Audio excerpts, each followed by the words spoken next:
बंगाल की खाड़ी में भारत का महा ब्लैकआउट, 3,550 किलोमीटर के जलते हुए घेरे से क्यों भाग खड़ी हुई दुनिया।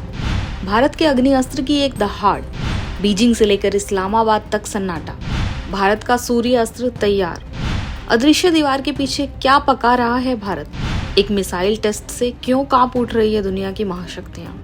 बंगाल की खाड़ी के नीले समंदर पर इस वक्त मौत का सन्नाटा पस रहा है। जो समुद्री रास्ते दुनिया के सबसे व्यस्त व्यापारिक मार्गों में से एक थे, वे आज वीरान हैं। आसमान में उड़ने वाले विशालकाय विमानों ने अपने रास्ते बदल दिए हैं और मालवाहक जहाज मीलों दूर लंगर डालने पर मजबूर हैं। 15 अक्टूबर 2025 की सुबह से ही इस इलाके में एक अघोषित कर्फ्यू लग गया है। एक ऐसा ब्लैक होल बन गया है जिसकी जद 3,550 किलोमीटर तक फैली हुई है। ये कोई प्राकृतिक आपदा नहीं है, ये किसी समुद्री तूफान की चेतावनी भी नहीं है। ये भारत की वो खामोश हुंकार है जिसने बीजिंग से लेकर इस्लामाबाद और वाशिंगटन तक के सैन्य मुख्यालयों में सबसे बड़े खतरे का अलार्म बजा दिया है। भारत ने एक ऐसा चक्रव्यूह रच दिया है जिसके अंदर जाने की हिम्मत आज कोई भी नहीं कर रहा है।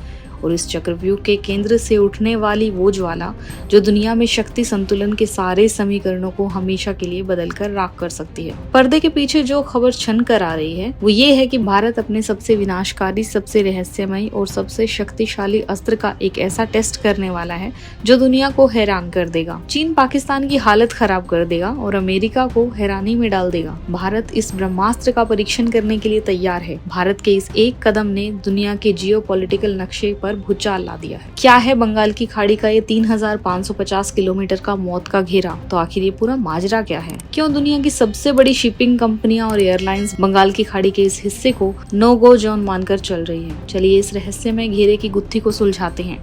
भारत ने आधिकारिक तौर पर एक नोटिस टू एयरमैन नोटम और समुद्री जहाजों के लिए चेतावनी जारी की है, जिसके तहत 15 अक्टूबर से लेकर 17 अक्टूबर तक बंगाल की खाड़ी में एक विशाल क्षेत्र को पूरी तरह से प्रतिबंधित कर दिया गया है।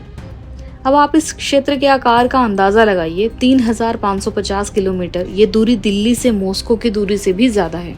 ये इतनी विशाल है कि इसमें कई छोटे छोटे देश समा सकते हैं।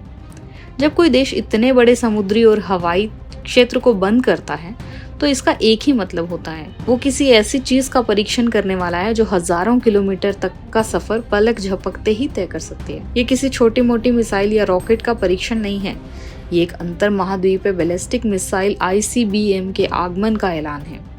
ये भारत की उस शक्ति का प्रदर्शन है जो अब तक सिर्फ दुनिया के चुनिंदा 4 से 5 देशों के पास ही थी। अग्नि-6, भारत का वो ब्रह्मास्त्र जो दुश्मनों के लिए बनेगा काल। अब बात करते हैं उस महास्त्र की जिसका नाम सुनते ही हमारे दुश्मनों की नींद उड़ चुकी है, अग्नि-6। हालांकि रक्षा मंत्रालय ने अभी तक आधिकारिक तौर पर इसका नाम नहीं लिया है, लेकिन 3,550 किलोमीटर का ये विशाल नो फ्लाई जोन चीख चीख कर गवाही दे रहा है कि अग्नि-5 से भी ये कई गुना ज्यादा खतरनाक, ज्यादा शक्तिशाली और घातक मिसाइल है। अग्नि-5 जिसकी रेंज 5,000 किलोमीटर है, पहले ही पूरी चीन को अपनी जद में ले चुकी है। तो जरा सोचिए अग्नि-6 क्या कहर बरपा सकती है। महाद्वीपों को पार करने वाली मारक क्षमता। रक्षा विशेषज्ञों का मानना है कि अग्नि-6 की वास्तविक रेंज 8,000 से 10,000 किलोमीटर या उससे ज्यादा भी हो सकती है। इसका सीधा सा मतलब है कि अब न सिर्फ पूरा एशिया बल्कि यूरोप अब भारत की पहुंच से दूर नहीं है। लेकिन यह परीक्षण पाकिस्तान को उसकी हैसियत बता रहा है। ये बता रहा है कि भारत की सामरिक सोच अब पाकिस्तान से बहुत आगे निकलकर वैश्विक स्तर पर पहुंच चुकी है। ये पाकिस्तान के परमाणु ब्लैकमेल की हवा निकालने जैसा है। और इस परीक्षण के बाद पाकिस्तान को ये समझ आ जाएगा कि अगर उसने कोई हिमाकत की तो भारत का जवाब इतना प्रचंड होगा कि पाकिस्तान का नामो निशान मिट सकता है। अपनी राय कमेंट्स में जरूर बताइएगा और अभी तक आपने हमारे चैनल को सब्सक्राइब नहीं किया है तो सब्सक्राइब जरूर करें।